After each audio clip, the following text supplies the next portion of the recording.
সোনাইমুড়ি থানাধীন রশিদপুর গ্রামের ওয়ারাসাতুল আম্বিয়া ঐক্য পরিষদ এলাকার যুব সমাজের উদ্যোগে আয়োজিত ঈদ পরবর্তী দিন 12 এপ্রিল 2024 শুক্রবার রশিদপুর স্কুল মাঠ প্রাঙ্গণে ইসলামী সাংস্কৃতিক অনুষ্ঠান এর সম্মানিত সভাপতি জনাব হযরত মাওলানা হাফেজ নিসার উদ্দিন সাহেব, উপস্থিত হযরত উলামায়ে কেরাম, সম্মানিত মুরব্বিয়ান এযাম, মহান রব্বুল আলামিনের শাহী দরবারে লক্ষ কোটি শুকর আদায় করছি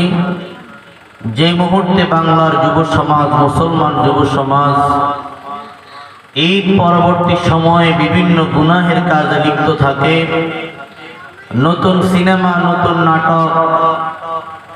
খোদাদ্রোহী সংস্কৃতিতে লিপ্ত থাকে, সেই মুহূর্তে আল্লাহ তাআলা ইসলামী ভাবধারায় এই সমাজ